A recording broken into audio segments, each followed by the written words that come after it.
ஓ முருகா, வெற்றிவேல் முருகா, வேலுண்டு வினையில்லை, மயிலுண்டு பயமில்லை. என் அன்பு தங்கமே, நான் கூறுவதை முழுமையாக கேள் தங்கமே. உன்னுடைய பிரச்சனைகளுக்கான தீர்வு நிச்சயமாக கிடைக்கும். வரும் பிரம்ம முகூர்த்தத்தில் ஒரு அற்புதம் நிகழ்ந்தே தீரும். நான் சொல்வதை முழுமையாகவும் கவனமாகவும் கேட்டுவிட்டு பின்பு உன்னுடைய வேலைகளை செய்ய துவங்க தங்கமே. எப்பொழுதும் வாழ்க்கையில் பிரச்சனைகள் சூழ்ந்து கொண்டே இருக்கின்றதே, என்ன செய்வது என்றுதானே தெரியாமல் தவித்து கொண்டிருக்கின்றாய். உன்னுடைய தவிப்பினை அறிந்து கொண்டுதான் உன்னிடம் அப்பா நான் பேசுவதற்காக வந்துள்ளேன். முதலில் தேவையில்லாத சிந்தனைகளை நீ செவி கொடுக்காதே. உன்னுடைய மனதை தூய்மைப்படுத்திக்கொள். உன்னுடைய நோக்கம் எதுவென்பதை முதலில் தீர்மானம் செய். அதுவே இலக்கு என்பதை உறுதி செய்து கொள். கையில் பணம் இல்லையே, உடலில் வலுவில்லையே, உதவி செய்ய நண்பர்கள், உற்றார்கள், உறவினர்கள் என்று யாருமே இல்லையே என்றெல்லாம் யோசித்து உன்னுடைய பொன்னான நேரத்தை வீணடிக்காதே. எதற்காகவும் பயப்படாதே, எதற்காகவும் தயங்காதே. இலக்கை நோக்கி அடியெடுத்து வை. தொடர்ந்து முன்னேறு. சோதனைகள் விலகும், பாதைகள் தெளிவாகும். நோக்கத்தை நீ நிச்சயமாக அடைந்தே தீருவாய்.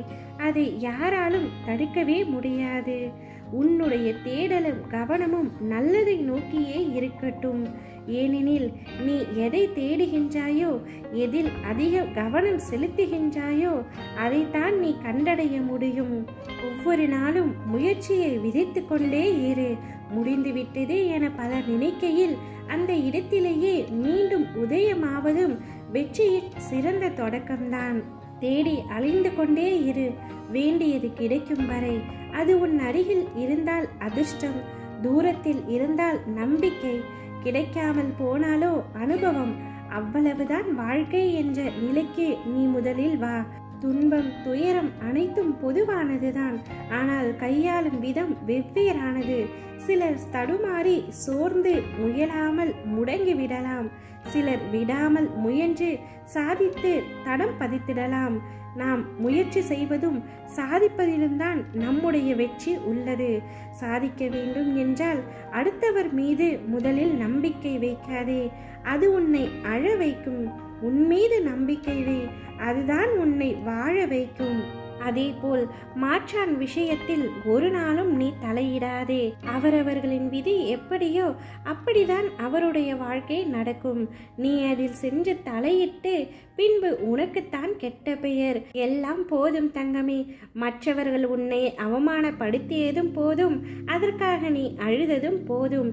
இனி மற்றவர்களை பற்றி யோசிக்காமல் உன்னை பற்றி யோசி. அப்பா, நீங்களா இவ்வாறு கூறுகிறீர்கள் என்றுதானே கேட்கின்றாய்? ஆம் தங்கமே, நான் தான் கூறுகின்றேன். உனக்கே உன்னுடைய வாழ்க்கையில் பல கஷ்டங்கள் இருக்கின்றது. அதை தாண்டி நீ அவர்களுக்கு உதவி செய்து பின்பு அதன் மூலமும் உனக்கு எந்த ஒரு நல்ல பெயரும் இல்லை என்றால் நீ உதவி செய்தலில் எந்த பயனும் இல்லை. தனக்கு போகத்தான் தானமும் தர்மமும் என்ற பழமொழி உனக்கு தெரியாதா தங்கமே? உனக்கே தீர்க்க முடியாத பல சுமைகள் இருக்கின்றன. அதனை முதலில் தீர்த்து கொள்ள வழி தேடு. அதேபோல் உன்னை சுற்றி இருப்பவர்கள் கஷ்டப்பட்டாலும் ஏதேனும் அவமானப்பட்டாலும் அதேபோல் உனக்கும் நடந்துவிடுமா என்ற பயத்தை முதலில் உன் மனதிலிருந்து தூக்கி எறிந்துவிடு. அது அவரவர் கர்மா. அவரவர் அனுபவித்தே ஆக வேண்டும். எல்லாவற்றையும் உன்னுடைய மனதில் ஏற்றிக்கொண்டு அதனை நீ சுமக்காதே. உன்னுடைய வாழ்க்கை மிக பிரகாசமாக இருக்கும் என்பதை உன் அப்பா நான் வாக்களிக்கின்றேன். உன்னை விட்டு பலர் விலகி செல்கிறார்களா? அவ்வாறே விட்டுவிடு. அவர்கள் விலகி செல்வதனால் உன்னுடைய வாழ்க்கை முடிந்துவிட்டது என்று அர்த்தமில்லை. உனக்கு நன்மை செய்யவும் உனக்கு அன்பு பாராட்டவும் உன் அப்பா நான் இருக்கின்றேன். வரும் பிரம்ம முகூர்த்தத்தில் நிச்சயம் உன்னுடைய வாழ்க்கையில் ஒரு சந்தோஷமான விஷயம் அரங்கேற உள்ளது. சந்தோஷத்தை வரவேற்க தயாராக இரு தங்கமே. நல்லதை நினை, அதுவே போதும். ஓ முருகா, வெற்றிவேல் முருகா.